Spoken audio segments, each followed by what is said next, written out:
ये audio book Veda Purana audio book द्वारा बनाया गया है। चंद्रवंश के अंतर्गत जहन, कुशिक तथा भृगवंश का संक्षिप्त वर्णन। लोमहर्षण जी कहते हैं, पूर्व काल में जब ब्रह्मा जी सृष्टि का विस्तार करना चाहते थे, उस समय उनके मन में महर्षि अत्रि का प्रादुर्भाव हुआ, जो चंद्रमा के पिता थे। सुनने में आया है कि अत्रि ने 3000 दिव्य वर्षों तक अनुत्तर नाम की तपस्या की थी। उसमें उनका वीर्य ऊर्ध्वगामी हो गया था। वही चंद्रमा के रूप में प्रकट हुआ। महर्षि का वह तेज ऊर्ध्वगामी होने पर उनके नेत्रों से जल के रूप में गिरा और 10 दिशाओं को प्रकाशित करने लगा। चंद्रमा को गिरा देख लोक पितामह ब्रह्मा जी ने संपूर्ण लोकों के हित की इच्छा से उसे रथ पर बिठाया। अत्रि के पुत्र महात्मा सोम के गिरने पर ब्रह्मा जी के पुत्र तथा अन्य महर्षि उनकी स्तुति करने लगे। स्तुति करने पर उन्होंने अपना तेज समस्त लोगों के पुष्ट के लिए सब ओर फैला दिया। चंद्रमा ने उस श्रेष्ठ रथ पर बैठकर समुद्र पर्यंत समूची पृथ्वी की 21 बार परिक्रमा की। उस समय उनका जो तेज छूकर पृथ्वी पर गिरा, उससे सब प्रकार के अन्न आदि उत्पन्न हुए, जिनसे यह जगत जीवन धारण करता है। इस प्रकार महर्षियों के स्तनवन से तेज को पाकर महाभाग चंद्रमा ने बहुत वर्षों तक तपस्या की। उससे संतुष्ट होकर ब्रह्मावेत्ताओं में श्रेष्ठ ब्रह्मा जी ने उन्हें बीज, औषध, जल तथा ब्राह्मणों का राजा बना दिया। मृदुल स्वभाव वालों में सबसे श्रेष्ठ सोम ने वह विशाल राज्य पाकर राजसूय यज्ञ का अनुष्ठान किया, जिसमें लाखों की दक्षिणा बांटी गई। उस यज्ञ में सिनी, कुहू, दुति, पुष्ट, प्रभा, वसु, कीर्ति, धृत तथा लक्ष्मी, इन 9 देवियों ने चंद्रमा का सेवन किया। यज्ञ के अंत में अवभृत स्नान के पश्चात संपूर्ण देवताओं तथा ऋषियों ने उनका पूजन किया। राजा धीराज सोम 10 दिशाओं प्रकाशित करने लगे। मैं ऋषियों द्वारा सत्कृत वह दुर्लभ ऐश्वर्य पाकर चंद्रमा की बुद्धि भ्रांत हो गई। उनमें विनय का भाव दूर हो गया और अनीति आ गई। फिर तो ऐश्वर्य के मद से मोहित होकर उन्होंने बृहस्पति जी की पत्नी तारा का अपहरण कर लिया। देवताओं और देव ऋषियों के बारंबार प्रार्थना करने पर भी उन्होंने बृहस्पति जी को तारा नहीं लौटाई। तब ब्रह्मा जी ने स्वयं ही बीच में पड़कर तारा को वापस कराया। उस समय वह गर्भिणी थी। यह देख बृहस्पति जी ने कुपित होकर कहा, मेरे क्षेत्र में तुम्हें दूसरे का गर्भ नहीं धारण करना चाहिए। तब उसने तृण के समूह पर उस गर्भ को त्याग दिया। पैदा होते उसने अपने तेज से देवताओं के विग्रह को लज्जित कर दिया। उस समय ब्रह्मा जी ने तारा से पूछा, ठीक ठीक बताओ, यह किसका पुत्र है? तब वो हाथ जोड़कर बोली, चंद्रमा का है। इतना सुनते ही राजा सोम ने उस बालक को गोद में उठा लिया और उसका मस्तक सूंघकर बुध नाम रखा। यह बालक बड़ा ही बुद्धिमान था। बुध आकाश में चंद्रमा से प्रतिकूल दिशा में उदित होते हैं। मुनिवरों, बुध के पुत्र पुरुरवा हुए, जो बड़े विद्वान, तेजस्वी, दानशील, यज्ञकर्ता तथा अधिक दक्षिणा देने वाले थे। वह ब्रह्मवादी, पराक्रमी तथा शत्रुओं के लिए दुर्धर्ष थे। निरंतर अग्निहोत्र करते और यज्ञों के अनुष्ठान में संलग्न रहते थे। सत्य बोलते और बुद्धि को पवित्र रखते थे। तीनों लोकों में उनके समान यशस्वी दूसरा कोई नहीं था। वह ब्रह्मवादी, शांत, धर्मज्ञ तथा सत्यवादी थे। इसीलिए यशस्विनी उर्वशी ने मान छोड़कर उनका वर्ण किया। राजा पुरुरवा उर्वशी के साथ पवित्र स्थानों में 59 वर्षों तक विहार करते रहे। उन्होंने महर्षियों द्वारा प्रशंसित प्रयाग में राज्य किया। उनका ऐसा ही प्रभाव था।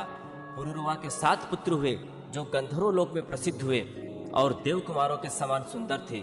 उनके नाम इस प्रकार हैं, आयु, अमावस, विश्वायु, धर्मात्मा, श्रुतायु, दृढ़ायु, वनायु तथा बहरायु। ये सभी उर्वशी के गर्भ से उत्पन्न हुए। अमावस के पुत्र राजा भीम हुए। भीम के पुत्र कांचनप्रभ और उनके पुत्र महाबली सुहोत्र हुए। सुहोत्र के पुत्र का नाम जहनु था, जो केशिनी के गर्भ से उत्पन्न हुए थे। उन्होंने सर्वमेध नामक महान यज्ञ का अनुष्ठान किया।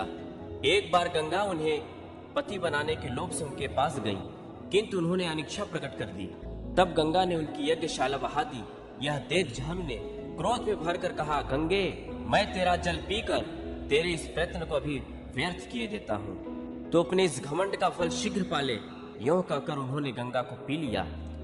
यह देख महर्षियों ने बड़ी अनुनय करके गंगा को जहनु की पुत्री के रूप में प्राप्त किया।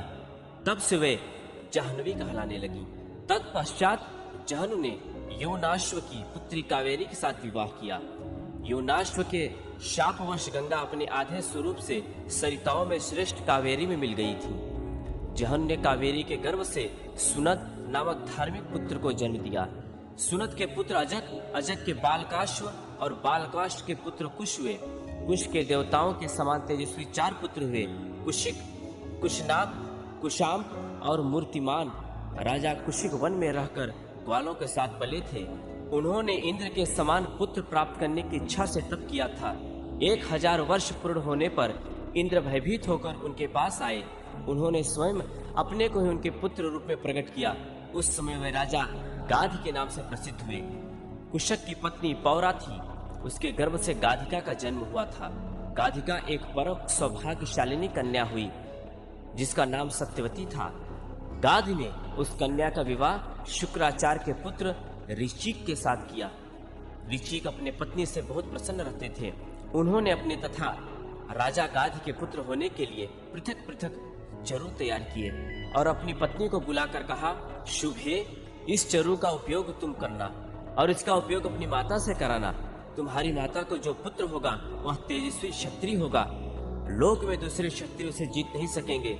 वह बड़े बड़े क्षत्रियों का संहार करने वाला होगा तथा तुम्हारे लिए जो चरु है वह तुम्हारे पुत्र को धीर, तपस्वी, शांति परायण एवं श्रेष्ठ ब्राह्मण बनाएगा। अपनी पत्नी से यों कहकर भृगुनंदन ऋचिक घने जंगलों में चले गए और वहां प्रतिदिन तपस्या में संलग्न रहने लगे। उस समय राजा गाध अपनी स्त्री के साथ तीर्थ यात्रा के प्रसंग में घूमते हुए ऋचिक मुनि के आश्रम पर अपनी पुत्री से मिलने के लिए आए थे।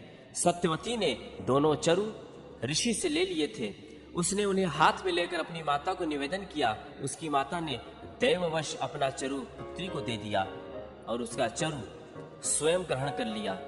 तदनंतर सत्यवती ने समस्त क्षत्रियों का विनाश करने वाला गर्भ धारण किया। उसका शरीर अत्यंत उद्दीपित हो रहा था, देखने में बड़ी भयंकर जान पड़ती थी। ऋचिक ने उसे देखकर योग के द्वारा सब कुछ जान लिया और उसने कहा, भद्रे, तुम्हारी माता ने चरु बदल कर तुम्हें ठग लिया। तुम्हारा पुत्र कठोर कर्म करने वाला और अत्यंत दारुण होगा तथा तुम्हारा भाई ब्रह्मभूत तपस्वी होगा, क्योंकि मैंने तपस्या से सर्वरूप ब्रह्मा का भाव उसमें स्थापित किया था। तब सत्यवती ने अपने पति को प्रसन्न करते हुए कहा, मुने, मेरा पुत्र ऐसा न हो। आप जैसे महिरित से ब्राह्मणाधम की उत्पत्ति हो यह मैं नहीं चाहती। यह सुनकर मुनि बोले, भद्रे, मेरा पुत्र ऐसा हो यह संकल्प मैंने नहीं किया है। तथापि पिता और माता के कारण पुत्र कठोर कर्म करने वाला हो सकता है। उनके यों कहने पर सत्यवती बोली, मुने, आप चाहे तो नूतन लोकों की सृष्टि कर सकते हैं, फिर योग्य पुत्र प्राप्त करना कौन बड़ी बात है। आप मुझे शांति परायण कोमल स्वभाव वाला पुत्र देने की कृपा करें। यदि चरु का प्रभाव अन्यथा न किया जा सके तो वैसे ही उग्र स्वभाव का पौत्र भले ही हो जाए, पुत्र वैसा कदापि न हो। तब मुनि ने अपने तपोबल से वैसा ही करने का आश्वासन देते हुए सत्यवती के प्रति प्रसन्नता प्रकट की और कहा, सुंदरी, पुत्र अथवा पौत्र में कोई अंतर नहीं मानता। तुमने जो कहा है वैसा ही होगा। तत्पश्चात सत्यवती ने भृगुवंशी जमदग्नि को जन्म दिया, जो तपस्या परायण, जितेंद्रिय तथा सर्वत्र संभाव रखने वाले थे। सत्यवती भी सत्य धर्म में तत्पर रहने वाली पुण्य आत्मा थी। वह कौशिकी नाम से प्रसिद्ध महानदी हुई। इक्ष्वाकु वंश में रेणु नाम से एक राजा थे। उनकी कन्या का नाम रेणुका था। रेणुका को कामली भी कहते हैं। तप और विद्या से संपन्न जमदग्नि ने रेणुका के गर्भ से अत्यंत भयंकर परशुराम जी को प्रकट किया, जो समस्त विद्याओं में पारंगत, धनुर्वेद में प्रवीण, क्षत्रिय कुल का संहार करने वाले तथा प्रज्वलित अग्नि के समान तेजस्वी थे। ऋचिक के सत्यवती से प्रथम तो ब्रह्मवेत्ताओं में श्रेष्ठ जमदग्नि हुए। मध्यम पुत्र शुनहशेप और कनिष्ठ पुत्र शुनहपुच्छ थे। कुशक नंदन गाध ने विश्वामित्र को पुत्र के रूप में प्राप्त किया, जो तपस्वी, विद्वान और शांत थे। वे ब्रह्म ऋषि की समानता पाकर वास्तव में ब्रह्म ऋषि हो गए। धर्मात्मा विश्वामित्र का दूसरा नाम विश्वरथ था। विश्वामित्र के बाद देवरात आदि कई पुत्र हुए, जो संपूर्ण विश्व में विख्यात थे। उनके नाम इस प्रकार बतलाए जाते हैं। देवरात कात्यायन गोत्र के प्रवर्तक कत, हिरण्याक्ष, रेणु, रेणु, सांकृत, गालव, मुद्गल, मधुच्छन, जय, देवल, अष्टक, कच्छप, और हारीत ये सभी विश्वामित्र के पुत्र थे। इन तोषकवंशी महात्माओं के प्रसिद्ध गोत्र इस प्रकार हैं: पाणिन, बभ्रु, ध्यानजप्य, पार्थिव, देवरात, शालंकायन, बाष्कल, लोहितायन, हारीत और अष्टकादाजन। इस वंश में ब्राह्मण और क्षत्रिय का संबंध विख्यात है। विश्वामित्र के पुत्रों में शुनशेफ सबसे बड़ा माना गया है। यद्यपि उसका जन्म भृगुकुल में हुआ था, तथापि वह कौशिक गोत्र वाला हो गया। हरिदस्यु के यज्ञ में वह पशु बनकर लाया गया था, किंतु देवताओं ने उसे विश्वामित्र को समर्पित कर दिया। देवताओं द्वारा प्रदत्त होने के कारण वह देवरात नाम से विख्यात हुआ। देवरात आदि विश्वामित्र के अनेक पुत्र थे। विश्वामित्र की पत्नी दृष्टद्युति के गर्भ से अष्टक का जन्म हुआ। अष्टक का पुत्र लौह बताया जाता है।